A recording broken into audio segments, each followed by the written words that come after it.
Welcome to the Project Boxing podcast. This is episode number 9. Anthony Million Dollar Crawler. Well, I know you've been a little bit under the weather, but you've just been ploughing on, but we're going to do it remotely just to, be on the safe side. There's a lot of germs and bugs flying around, but, just tell us how you're just ploughing through. I just warrior mentality, warrior spirit, and you've just got to get on with it. What's that saying? A shark don't wake up in the morning and go, I feel a bit under the weather. I'm not going to eat fish or stuff. Do shark shit, did they? So that's exactly what I'm doing. I'm just getting on with it, and I just beat this thing out of me.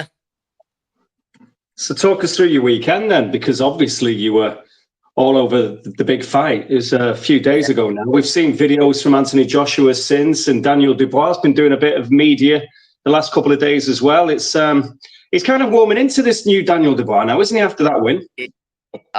Honestly, do you know what? Listen, all seriousness aside, media is never going to be one of Daniel Dubois' strongest points. But I said it a few fights back.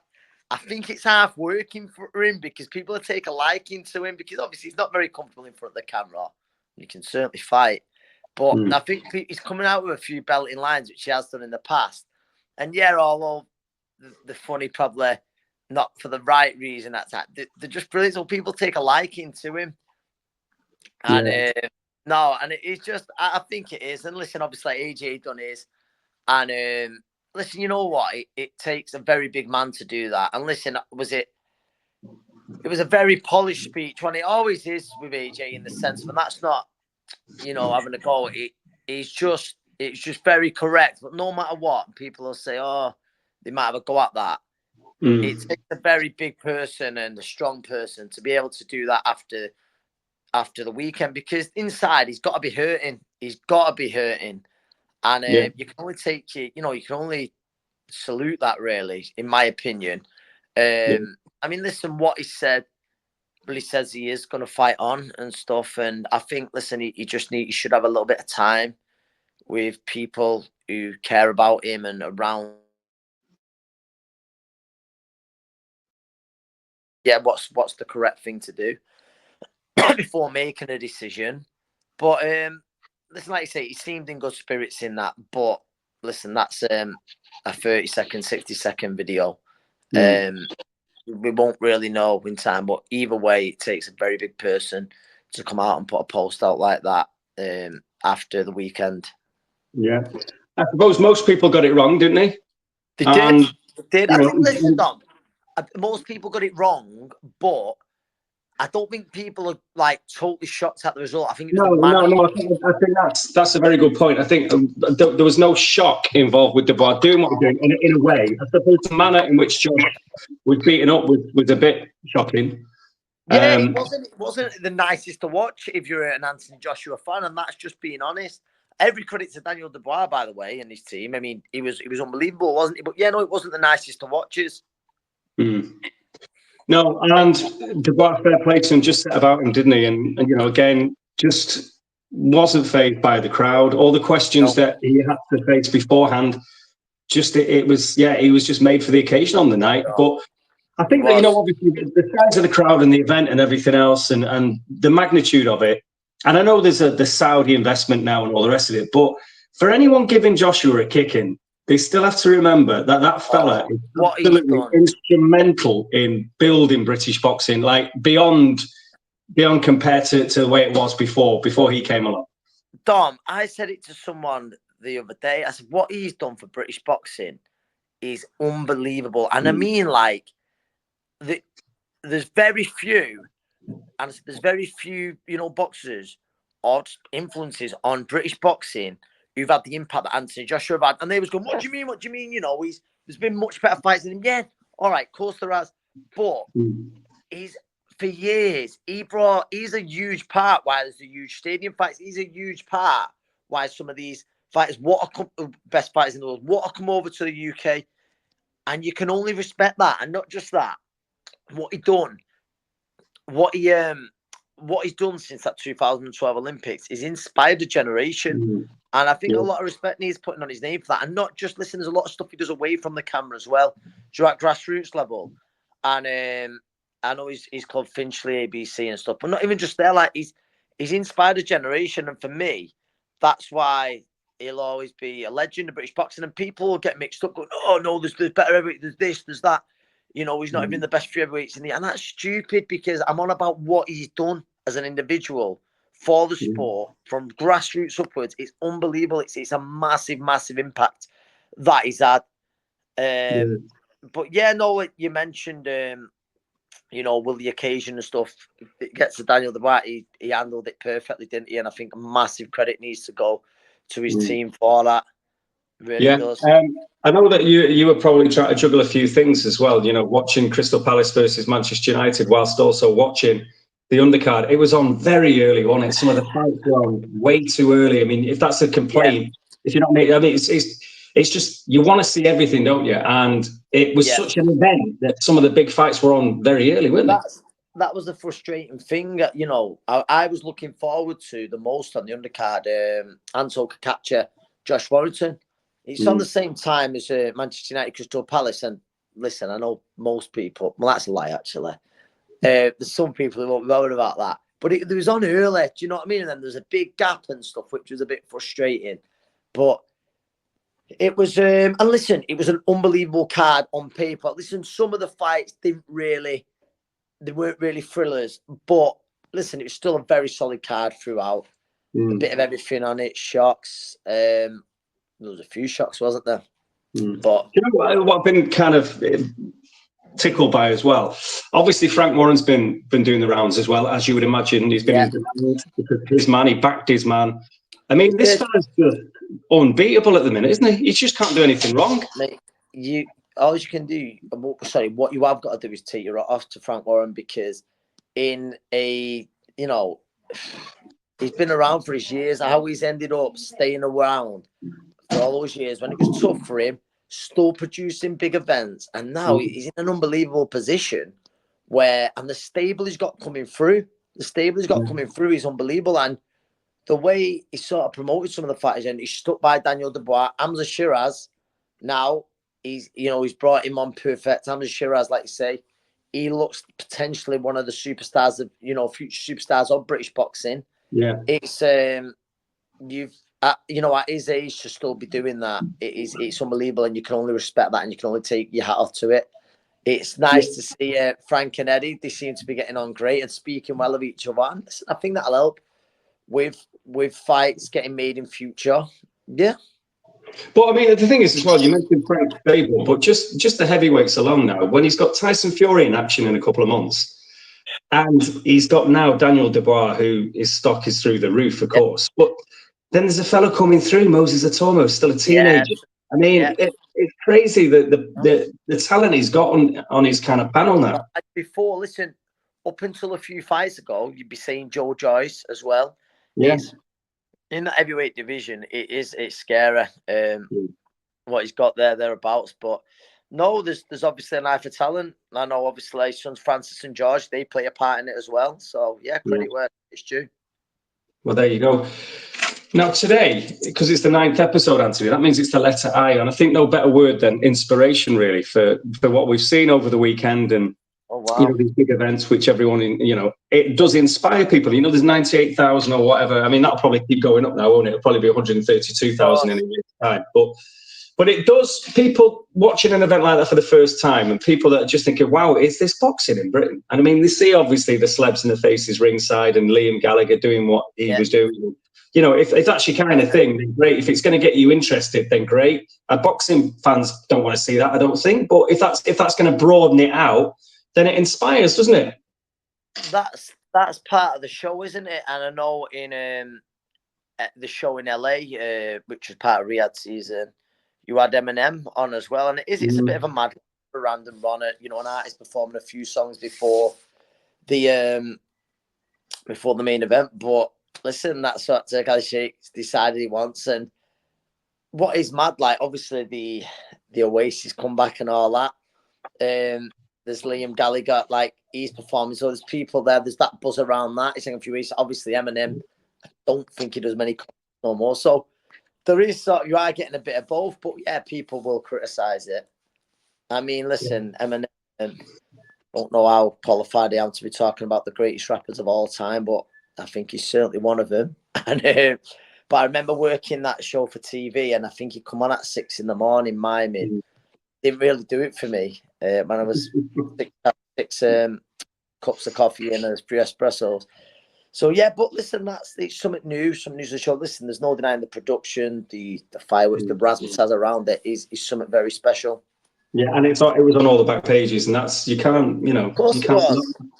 Everyone was That's so talking important. about it. Honestly, every time I took my little football training last night, everyone's talking about it. I don't mean just to me because I've done a little bit, but it's just talking amongst each other. They're all buzzing about it. Do you know what I mean? So it's a good thing. Did you have a few fights? Yeah. I had a few semi-pro ones.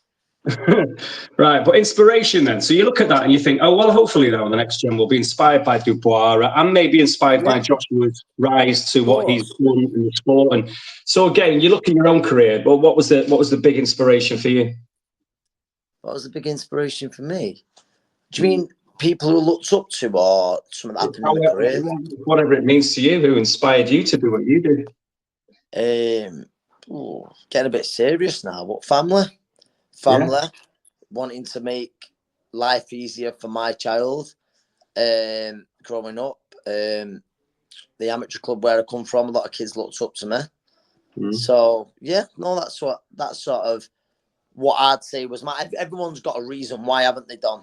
Everyone's got a reason, but and probably that was one of mine. Obviously I was very aware it was a business as well, and you wanted to make life a little bit easier, sort of get a house out the sport. That was always my aim. But yeah. And now, whether he likes it or not, or whether he admits it or not, you've provided inspiration for your William, who's coming through now. And again, he's got a big fight, obviously, next month.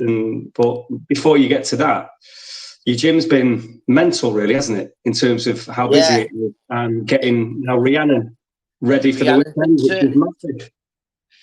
Rhiannon Dixon, she fights from 2-weight world champion Terry Harper. It's a great fight over at Sheffield. It's a good venue as well. What's it? Where's it? It's Cannon Arena. Yeah, it's a top. It's kind of like you're in between small hall and big arena. Really, it's like a big small hall or a medium sized venue. It's great. It's really good. Don't need to be a bad seat in the house. It's just good atmosphere. Yeah. There's a decent show there. Friday night, the GBM show, and then Saturday night we're there with the Matchroom show.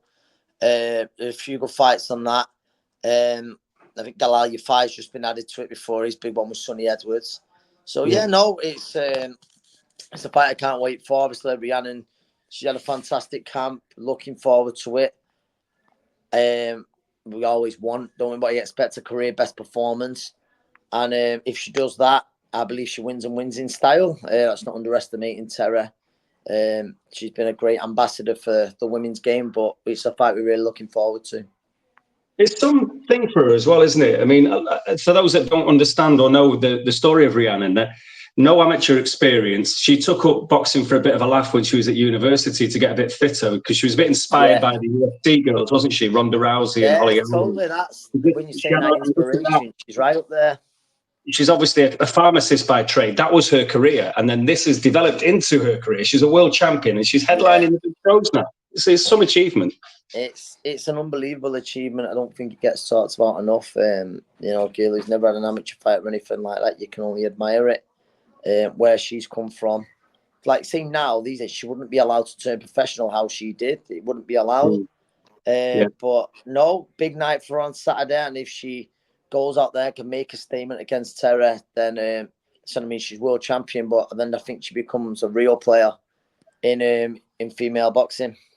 Well, what would you want to happen then? I mean, if she beats Terry then at the weekend, I know you're super confident that she will. I think you obviously start looking at unifications and stuff like that. That'd be the plan. I just want to, like say, to keep improving. But unifications, it would be, after Terra, that'd be the plan.